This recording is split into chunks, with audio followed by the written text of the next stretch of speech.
Amén.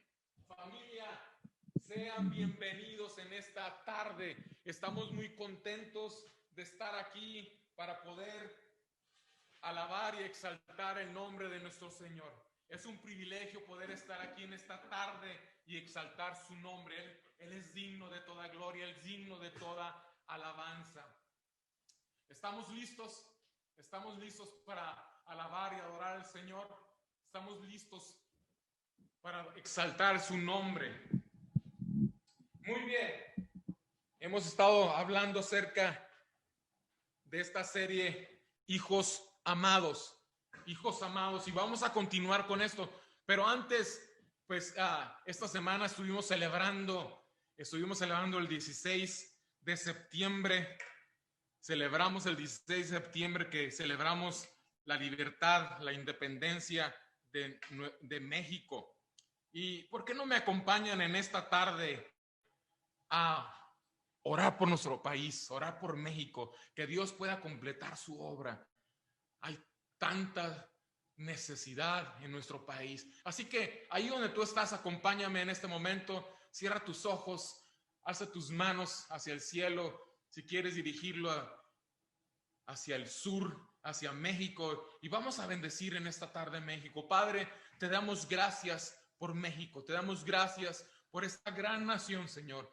Y esta tarde nos unimos en oración, pidiéndote que tú traigas una verdadera libertad sobre nuestro país, Señor. Que cada persona, desde el norte al sur, del este al oeste, Señor, en cada ciudad, en cada estado, en cada ranchería, en cada pueblo, Señor, puedan conocerte, puedan conocer la verdadera libertad que encontramos a través de tu Hijo Jesucristo. Amén y amén. Muy bien familia, vamos a seguir con este tema de hijos amados. Estamos por terminar el día de hoy. La semana que viene tendremos una sorpresa, un pastor invitado con nosotros. Pero vamos a entrar en este tema que hemos estado hablando acerca de hijos amados. La semana pasada estuvimos hablando acerca del primer punto de lo que son los hijos amados, la bendición de la paternidad. Y hablamos del primer punto, que era identidad. Y estuvimos hablando acerca de lo que era identidad, que eran rasgos, características, formación, un índole idéntico. Y decíamos que era muy importante que entendiéramos. Hoy en día muchas personas buscan identidad. De hecho, muchas personas o muchos jóvenes se comienzan a involucrar en diferentes organizaciones, bandas, grupos, porque buscan una identidad, porque no se sienten parte de. Aún como cristianos, hay personas que se acercan y te dicen: yo soy cristiano, yo soy evangélico, yo soy de tal denominación, yo soy pentecostal, o yo soy católico, apostólico. X cosas, buscan una identidad religiosa aún para tener un entendimiento de quiénes somos, porque la gente siempre está buscando quién soy yo, quién soy yo. Y decíamos la semana pasada que hoy en día vivimos en un mundo que todo clona, que todo copia, todo duplica, ¿verdad? De todo hacen algo parecido. Y decíamos la semana pasada algo muy importante: lo más parecido a lo original es falso. Lo más parecido a lo original es falso. ¿Por qué? Porque no es original. Lo original tiene que tener un sello de autenticidad. Encontramos CDs, DVDs, encontramos falsificaciones de firmas, de billetes, de monedas, de tantas cosas, ¿verdad? Lo que distingue lo verdadero de lo falso es el sello de seguridad o de autenticidad. Tenemos que entender esto. Mira, el libro de Timoteo, decíamos, nos dice en Timoteo 2:19, a pesar de todo, el fundamento de Dios es sólido y se mantiene firme, pues está sellado con esta misma inscripción: el Señor conoce a los suyos. El sello de seguridad que tenemos con Dios es que Él nos conoce. Él nos conoce. Mira, ¿han visto ustedes alguna vez, sobre todo allá, se ve mucho en los países como Europa, que ves a los pastores que salen con sus no sé si rebaños, ¿cómo se le dice a las ovejas? ¿Ah? No. Bueno, su atado, o como le llaman al grupo de todas sus ovejas, y van caminando con sus ovejas, y de repente se encuentran con otro pastor, y todas las ovejas se juntan. Pero de repente, simplemente, uno de los pastores se va a ir, y con un chiflido, con un silbado, todas sus ovejas lo siguen. Fíjate qué especial. Las ovejas del otro pastor no lo siguen porque no lo conocen. El sello de autenticidad que nosotros tenemos es que somos hijos de Dios. Tenemos que entender que es muy importante.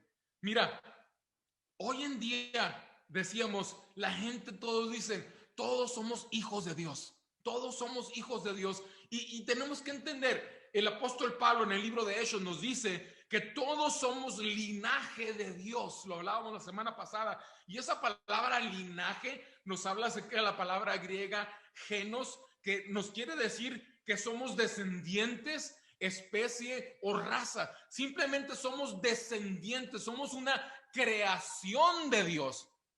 Pero el sello de autenticidad de que somos hijos de Dios es a través de la sangre de Jesucristo en nuestras vidas. En nuestras vidas, la sangre de Jesucristo es lo que sella. Cuando nos preguntamos quiénes somos, de dónde venimos, tenemos que tener un entendimiento correcto. Es que a través de Jesucristo, tú y yo somos hijos de Dios hoy. Tú y yo somos hijos de Dios por Jesucristo. Por Jesucristo. Decíamos la semana pasada, Juan 3:1 nos dice: miren cuán amor nos ha amado nuestro Padre, que nos llamó sus hijos. Y esto es lo que somos. Pero la gente de este mundo no lo reconoce que somos hijos de Dios porque no lo conocen a Él. La gente no puede entender que somos hijos de Dios porque no conocen a Dios. No conocen, pero tú y yo que conocemos a Jesucristo como nuestro Salvador, somos hijos de Dios. Juan 1:12 nos dice, mas a todos los que recibieron, a todos los que creen en su nombre, les dio potestad de ser hechos hijos de Dios. Hechos hijos. Decíamos, somos engendrados por Dios. Muy bien, vamos a seguir con lo que es este tema de la bendición de la paternidad de Dios. Dijimos, el primer punto es la identidad. ¿Quién somos delante de Dios? Y creo que una de las maneras más fácil de poder entender este tema es a través de la parábola del hijo pródigo.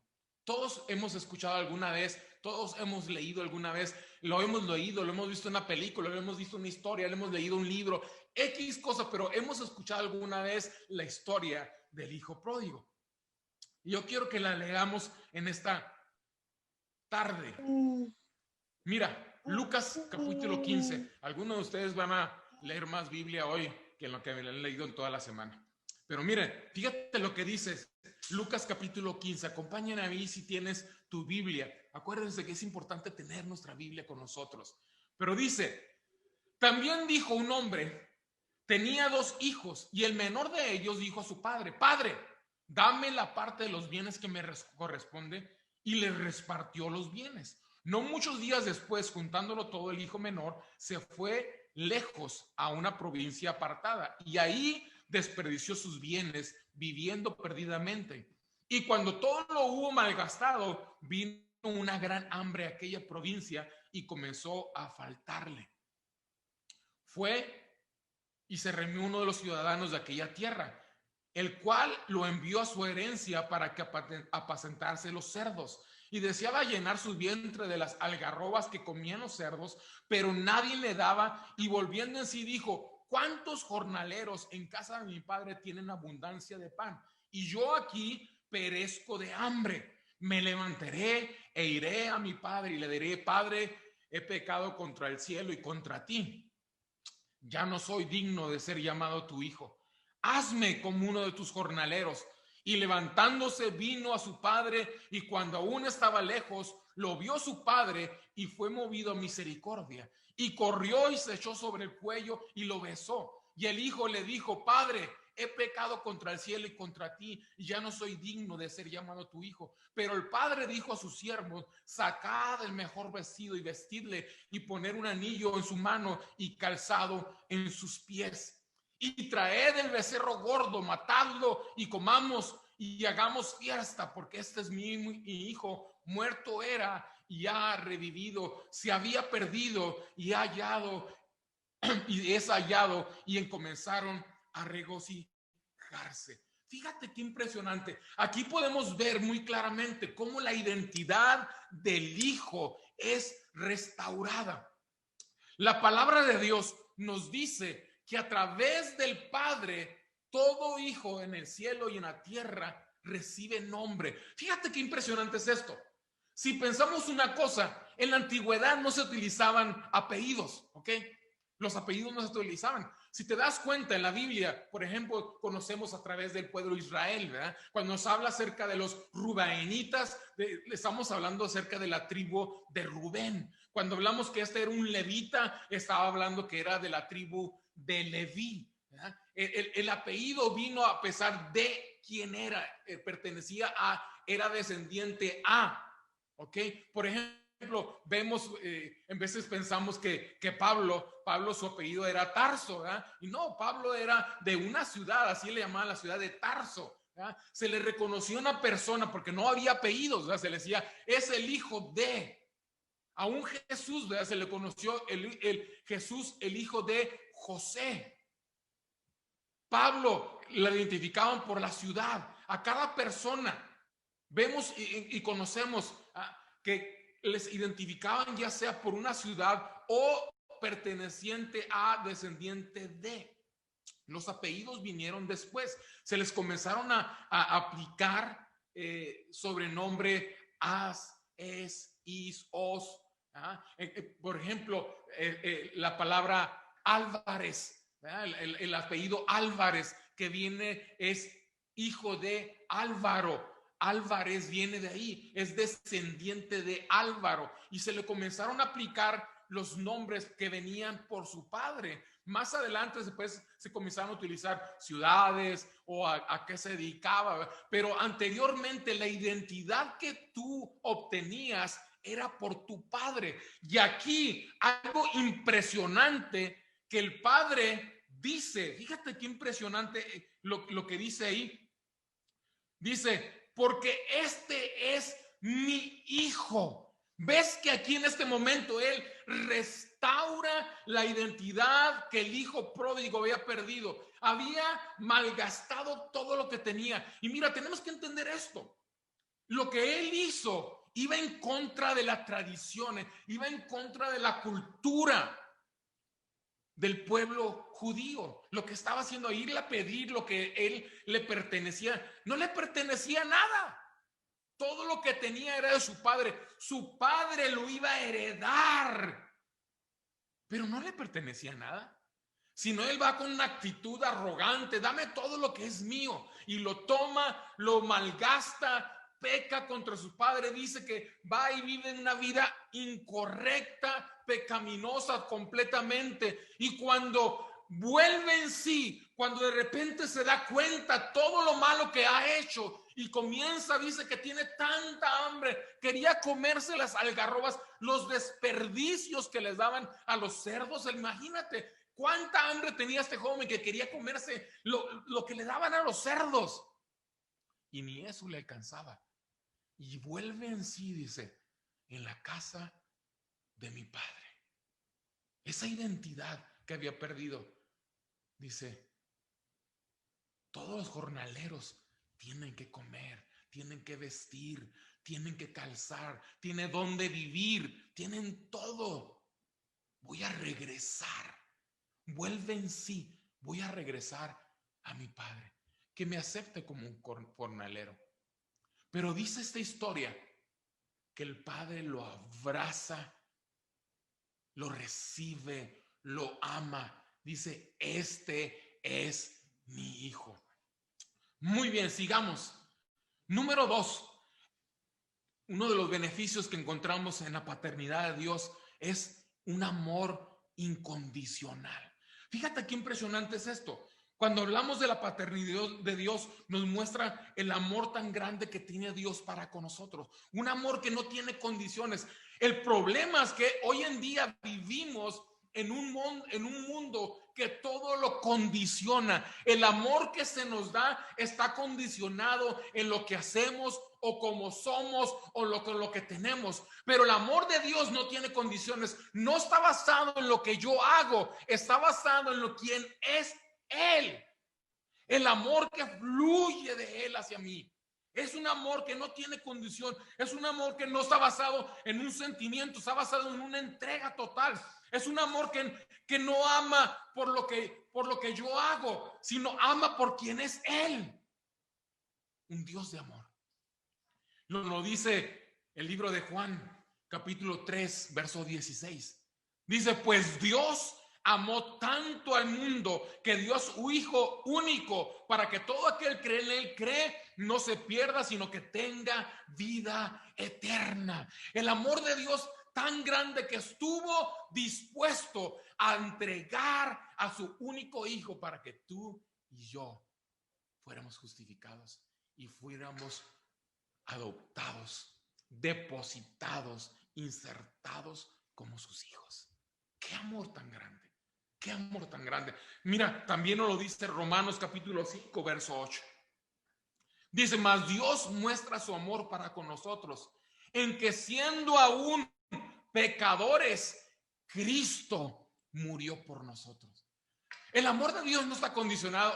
Si te portas bien, si haces esto, si traes tanto, como anteriormente que vendían las indulgencias, aquella para decirte, es que te vas a ganar el cielo. No, no hay nada que podamos hacer, no hay nada que podemos ser nosotros, que podamos lograr para ganar el amor del Padre. Aquí la palabra dice que aún cuando éramos pecadores, nos amó tanto que Jesucristo murió por ti por amor.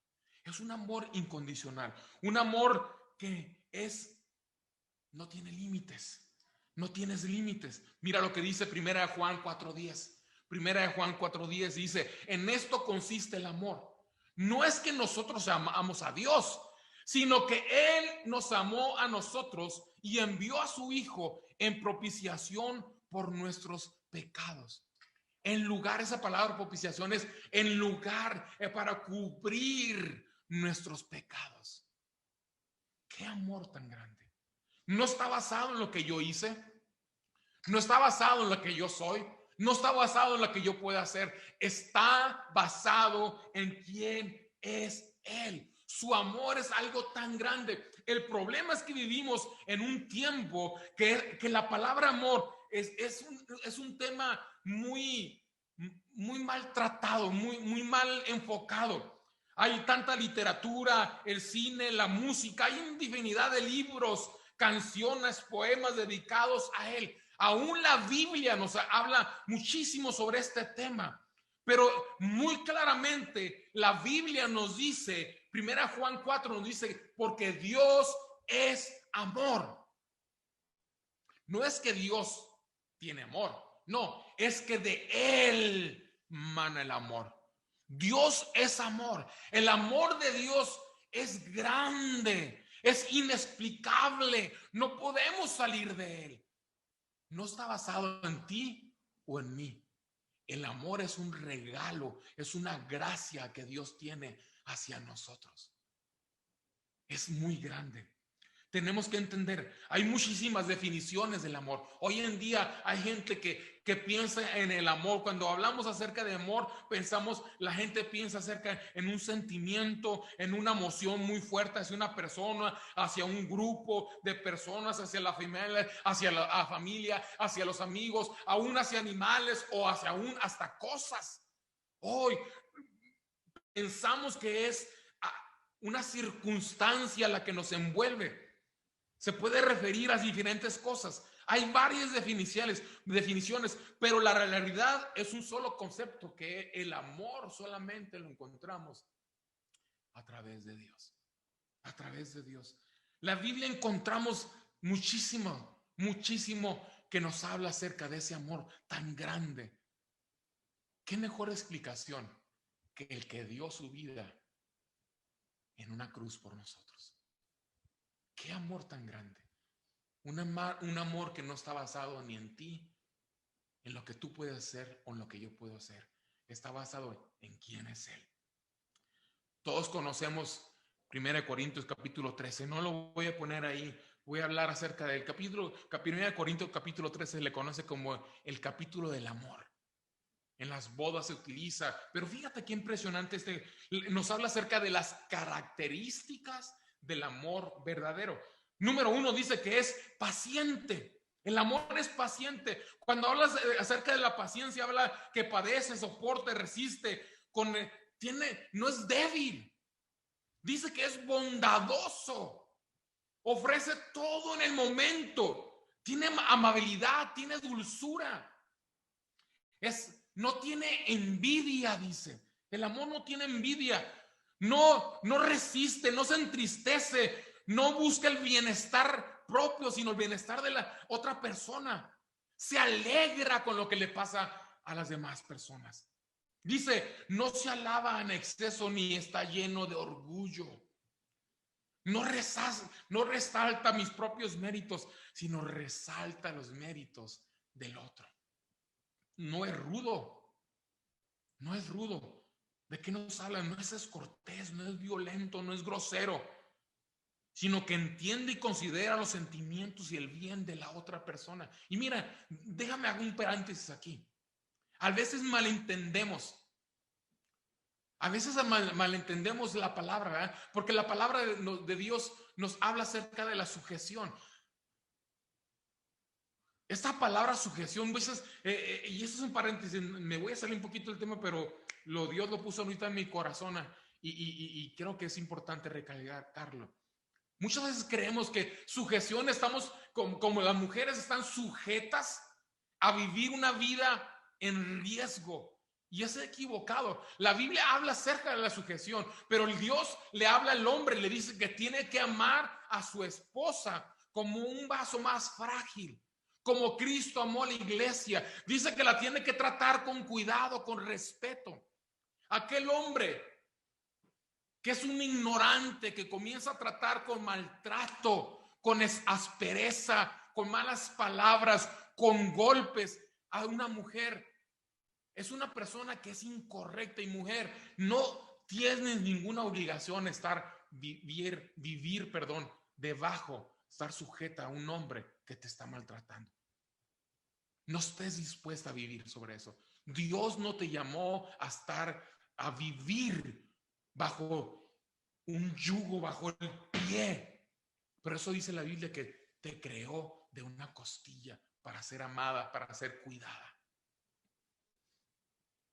No soportes el maltrato. El amor dice que no es rudo. No es rudo. No es egoísta. No demanda sus derechos. No se exalta sus propios intereses. Presta atención y tiene cuidado de la otra persona. No se enoja fácilmente. Varones, tenemos que tener cuidado. Tenemos que tener cuidado. Porque hay hombres que dicen, es que tengo la mecha muy corta. Pues sácale la mecha más larga. Aprende. Porque el amor es paciente. No guarda rencor. No se deleita en la maldad, sino que se regocija con la verdad. El amor de Dios es impresionante. Se alegra cuando la persona amada, no se alegra cuando la persona amada comete un error, así, ándale, mugrosa vieja. No. No se goza en la maldad. Todo lo disculpa. Vivimos con el error de decir, es que no siento perdonar. Bienvenido, porque el perdón no es un sentimiento, al igual que el amor es una decisión. Dice aquí, todo lo disculpa, todo lo perdona, todo lo cree, confía, tiene bondad, tiene buenos motivos, todo lo espera, tiene esperanza, es optimista, todo lo soporta. persevera y permanece con paciencia. Y último punto dice, nunca se extingue, no se acaba. ¿Por qué? Porque el amor de Dios que recibimos de Dios, ese amor que la Biblia nos llama que es un amor ágape, un amor perfecta, nunca se termina, nunca se termina, nunca se termina. Número 3, dice que la bendición de Dios en su paternidad nos da seguridad. En Él encontramos seguridad. Una de las cosas que necesita todo hijo, toda esposa, es poder sentir seguridad. El problema es que muchas veces malinterpretamos lo que es seguridad. Mira, qué impresionante el libro de los Salmos lo que nos dice. Salmos capítulo 139. Dice, vas adelante y detrás de mí, pones tu mano de bendición sobre mi cabeza. Semejante conocimiento es demasiado maravilloso para mí. Es tan elevado que no puedo entenderlo. Jamás podría escaparme de tu espíritu. Jamás podría huir de tu presencia. Si subo al cielo, ahí estás tú. Si desciendo a la tumba, ahí estás tú.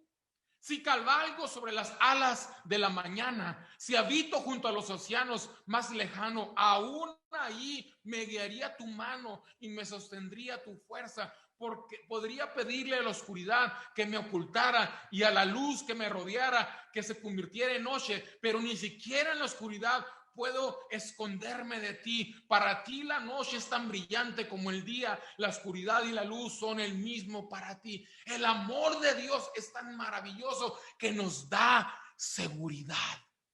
En Él encontramos seguridad. La seguridad que encontramos en su amor no está basado en lo que hacemos, cómo nos comportamos.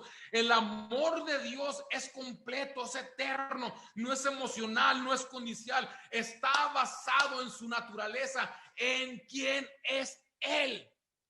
Un Dios de amor que nos guarda, nos protege. Dice aquí en el pasaje del hijo pródigo, que el hijo, el versículo 20 nos dice que lo vio su padre y fue movido a misericordia y corrió y se echó en su cuello y lo besó. La naturaleza del padre fue amarlo. Él estaba esperando que regresara aún antes que él llegara. El padre estaba siempre viendo hacia el horizonte, esperando a su hijo. Y el hijo tuvo la seguridad que cuando regresara a casa de su padre iba a ser recibido. Por eso regresó. Por eso regresó. Mira, el libro de Juan, primera de Juan, capítulo 4, verso 18 dice, en el amor no hay temor, sino que el perfecto amor echa fuera temor. Porque el temor lleva en sí castigo, de donde el que teme no ha sido perfeccionado en el amor. En el amor encontramos esa seguridad. No hay ningún temor. No vivimos atemorizados. Tenemos la seguridad del amor de Dios, no por lo que hacemos, sino por quién es Él. El libro de Efesios, capítulo 3, verso 11, dice, conforme al propósito eterno que hizo en Cristo Jesús, nuestro Señor, en quien tenemos seguridad y acceso con la confianza por medio de la fe en Él. Tenemos una seguridad del acceso delante de Dios todos los días, cualquier hora, 24/7. Tú tienes la seguridad que en el momento que vengas delante de tu Padre y te conectes a Él, Él está esperándote para abrazarte y amarte. Tienes esa seguridad. Tú y yo tenemos la seguridad del Padre que nos está esperando para amarnos.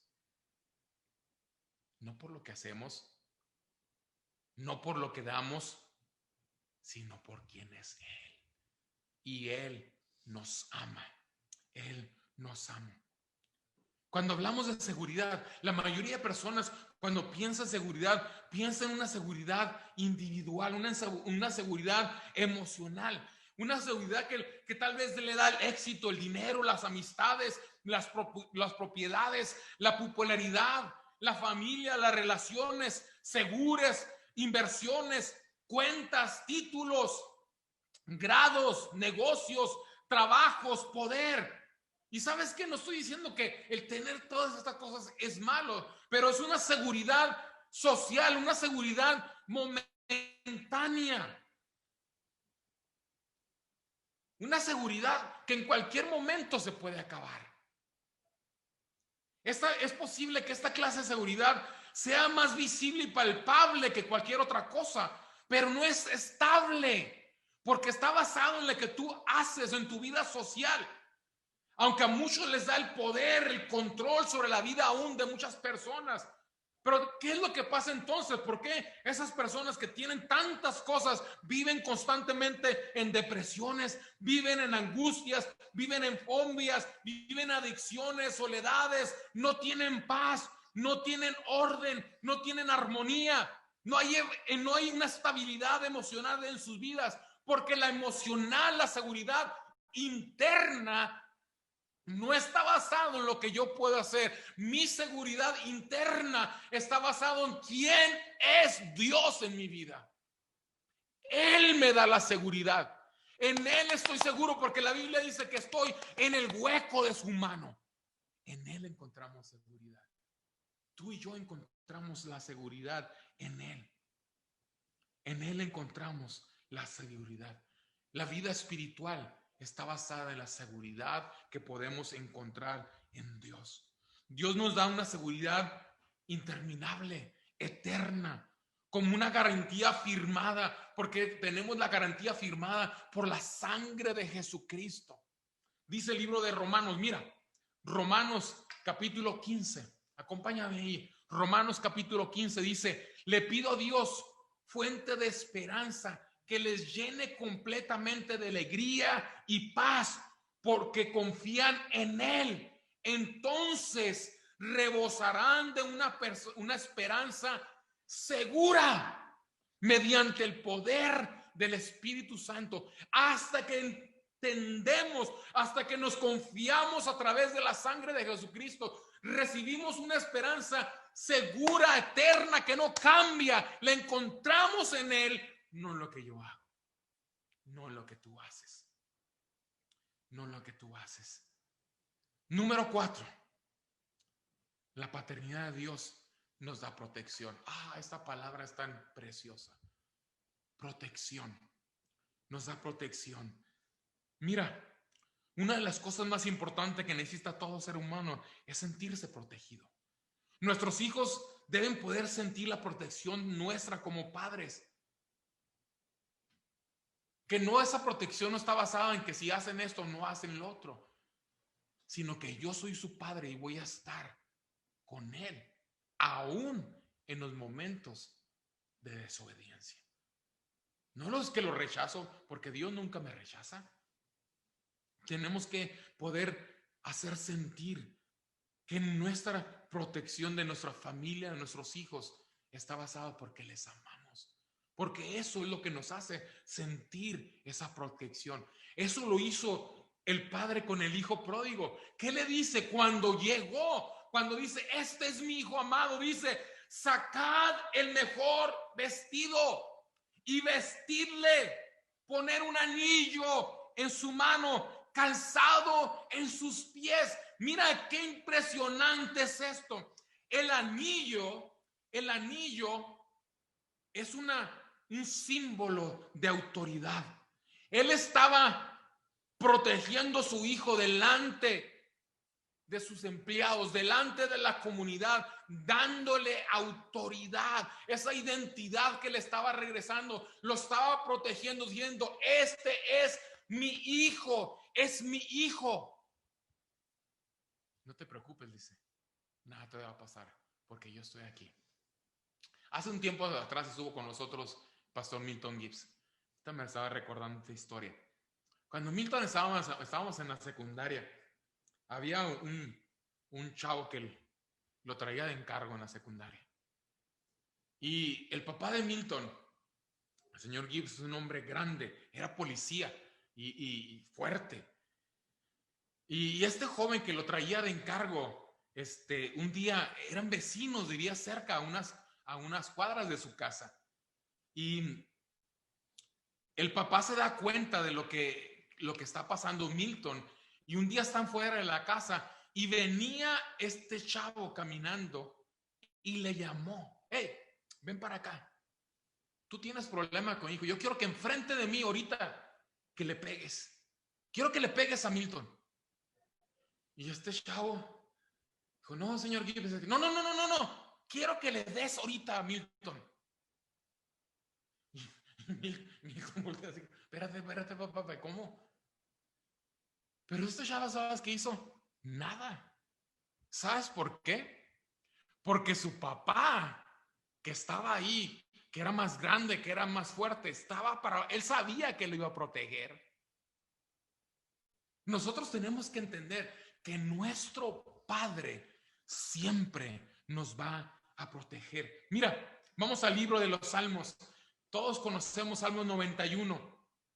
No lo voy a leer todo porque no nos da tiempo, pero dice: el que habita al abrigo del Altísimo morará bajo la sombra del Omnipotente. Diré a Jehová, esperanza mía y castillo mío, mi Dios en quien confiará. Él te librará del lazo del cazador, de la peste destructora. Con sus plumas te cubrirá y debajo de sus alas estarás seguro. Escudo y adarga es su verdad. No temerás al terror nocturno, ni saeta que vuele de día, ni pestilencia que ande en oscuridad, ni por mortandad que en medio de día destruya.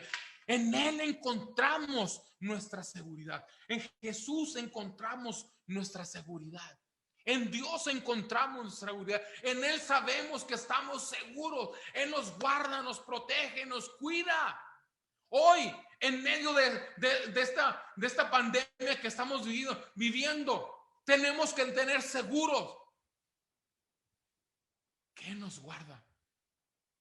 No puedes tener temor a la muerte. Mira, tenemos que entender una cosa: con pandemia o sin pandemia, un día tú y yo nos vamos a morir.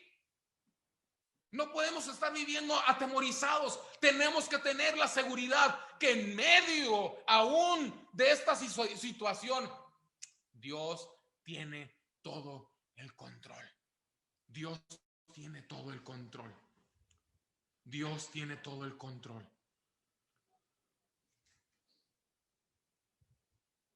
Número 5. Provisión.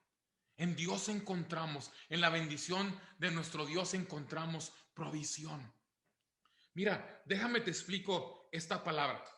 La palabra provisión lo encontramos en la Biblia como uno de los nombres de Dios, ¿verdad? Lo conocemos como Jehová Jireh o Yahvé Jireh, que la traducción lo conocemos como Dios proveedor. Pero fíjate que esa palabra proveedor, la palabra proveedor es una conjugación de varias.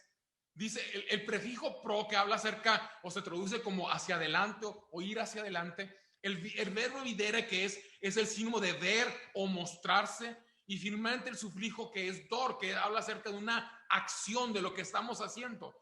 Si conjugamos correctamente esa palabra acerca de Dios, un Dios proveedor, es un Dios que se deja ver, que se manifiesta. Esto es lo que nos está hablando: un Dios que provee, que se manifiesta aún antes que nosotros tengamos una necesidad. Él ya lo sabe. Fíjate cómo lo dice la palabra. Fíjate lo que dice Efesios 4:24. Perdón. Me salté. Déjame terminar con este pasaje. Dice el hijo pródigo, ¿verdad? Cuando hablamos de un proveedor, estamos hablando que Dios tiene una provisión con nosotros: física, emocional, espiritual, moral. No solamente suple lo que necesitamos en nuestra economía, sino en nuestra salud, en nuestras emociones, en lo espiritual, en lo moral, en todas las cosas. Dice el pasaje que dijo: sacad el mejor vestido y vestidle, poner anillo en su mano, el calzado en sus pies, y traer el becerro gordo y matarlo, y comamos y hagamos una fiesta. Mira, él dice aquí que le dice: sacad el mejor vestido y vestidle. El vestimento en la antigüedad nos hablaba de algo muy importante. El vestimento representaba a quien tú eres. representaba hoy quién tú eres. Escuchaba el otro día una persona que decía, hoy cualquier, voy a decir las palabras como lo dijo, ¿verdad? Dijo, hoy cualquier piojoso se puede comprar cualquier ropa de diseñador. No tienes que ser alguien para comprarte una. Cualquier persona puede traer una ropa de diseñador. Pero en la antigüedad, la vestimenta representaba quién eras. Fíjate, muy especial, porque lo que les dice a sus empleados, le dice, pronto, traigan el mejor vestido. Habla acerca de un vestido especial. ¿Qué quiere decir esto? Que el padre ya tenía preparado un vestido especial para el momento del regreso de su hijo. ¿Por qué? Porque estaba reconociendo y estableciendo quién era él. Este es mi hijo. Lo que indica que el padre había preparado algo especial. Le regresaba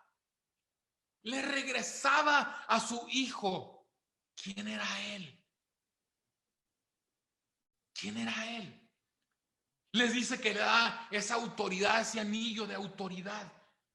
Y después dice que le pone calzado en sus pies. ¿Te imaginas ese vestido? Yo me imagino que primero los empleados que estaban ahí con él lo tomaron, lo metieron en un balde de agua y le dieron un buen champú. ¿Por qué? Porque ese hijo venía apestoso, harapojo, descalzo, sin nada.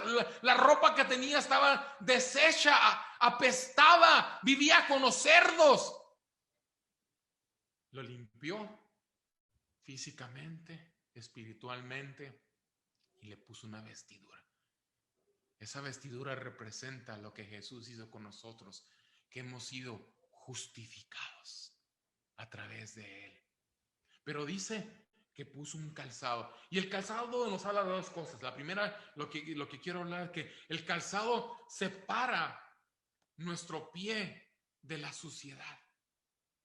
A través de Jesucristo hemos sido separados de este mundo. Pero lo más importante que para el joven estaba aquí era lo que el siguiente le dice: traigan al becerro gordo. ¿Te imaginas? A este joven no le importaba el anillo, a este joven no le importaba la vestimenta, a este joven no le importaba el calzado, le importaba comer, porque dice que estaba con los cerdos y deseaba comer. Estaba hambriento, que decía unos taquitos de carnita, lo que sea, barbacoa, lo que sea. Tenía hambre. Dios suple todo, nuestra vestimenta, nuestra autoridad, nuestro calzado, y nos da de comer, nos alimenta. El mejor vestido, dice que da el mejor vestido. Dice Efesios 4, vestidos del nuevo hombre, creado según Dios en justicia, santidad de la verdad. Tenemos que entender que tenemos que vestirnos a través de Jesucristo. Colosenses 3:12 dice: dado que Dios los eligió para que sean un pueblo santo, amado por él, ustedes tienen que vestirse de tierna compasión, bondad, humildad, gentileza, paciencia. Sean compasivos con las faltas de los demás, perdonen a todos los que ofendan. Recuerden que el Señor los perdonó a ustedes, y así que ustedes deben perdonar a otros. Sobre todo, vístanse de amor, lo cual une a todos en perfecta armonía. Lo que nos demuestra que somos diferentes es la vestimenta que tenemos en Dios. Y voy a terminar con el número 6. Herencia. Qué impresionante es esto. Herencia.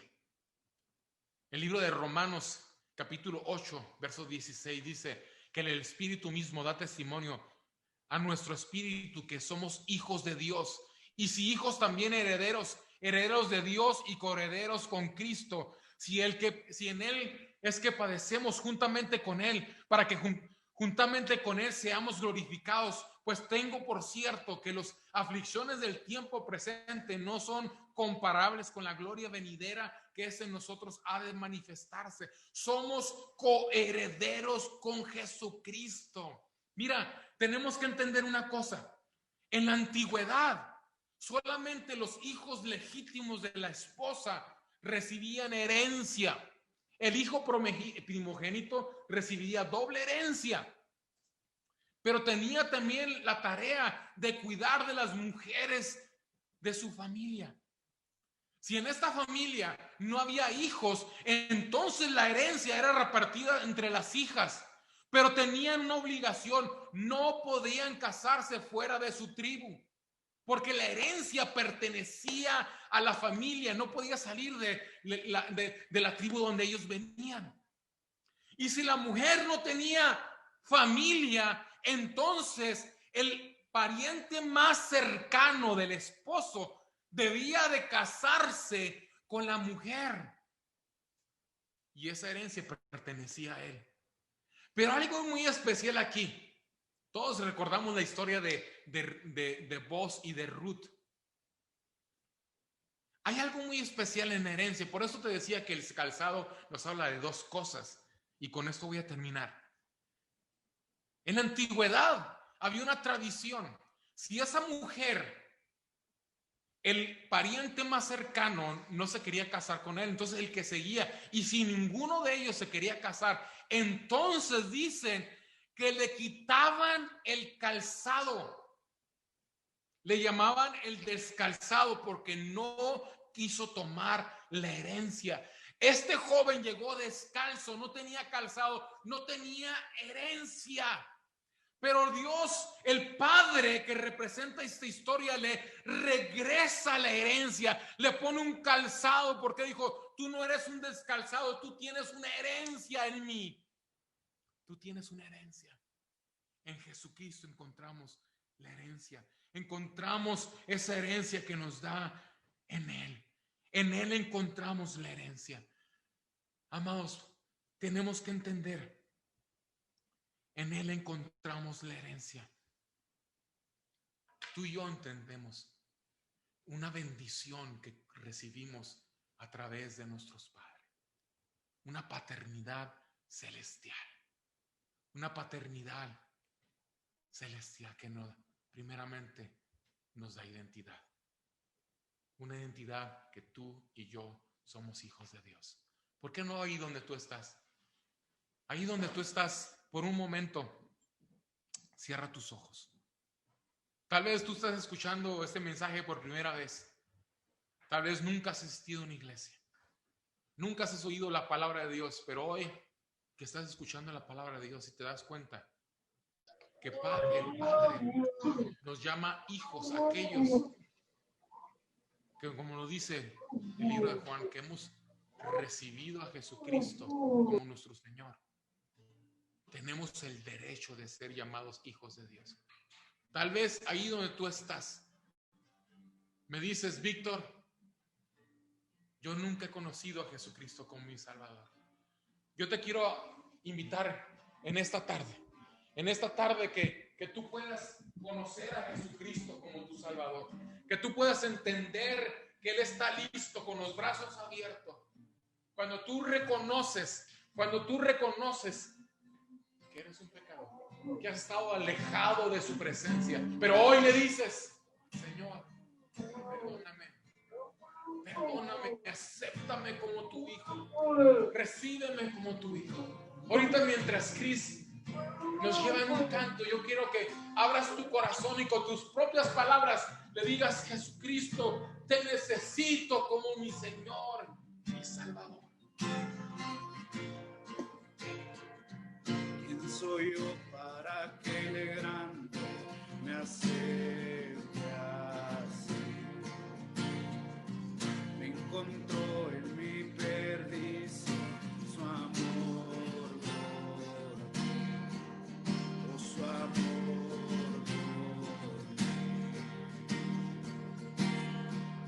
Libre soy en él, libre en verdad, soy hijo de Dios, si lo soy.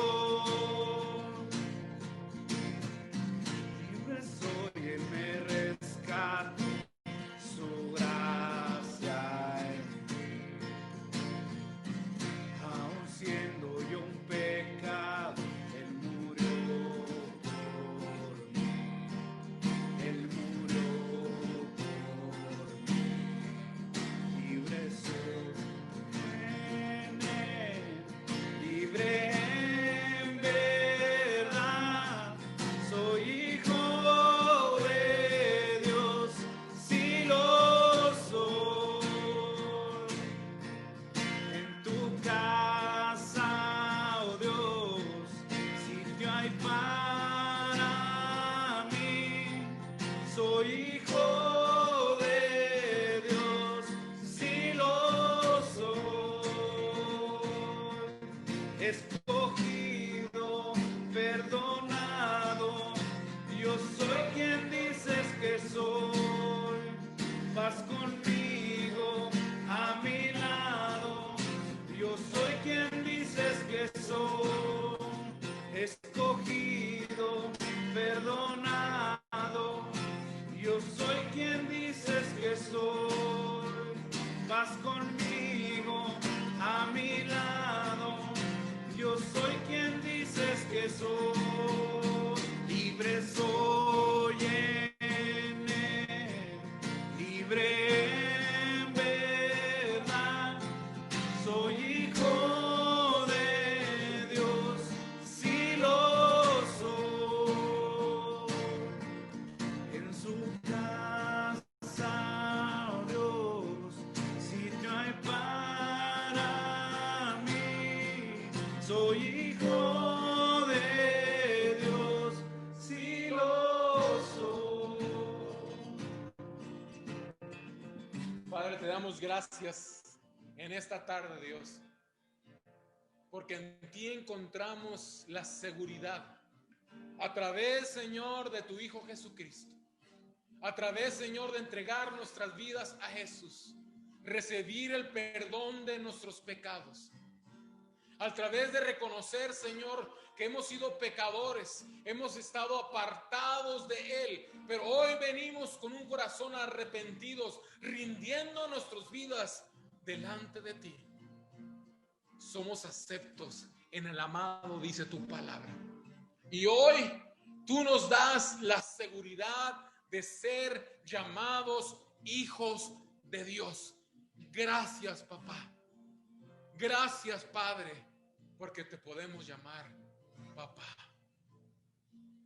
Amén. Familia, muchas gracias. Nos vamos a desconectar en este momento de Facebook. Gracias por acompañarnos.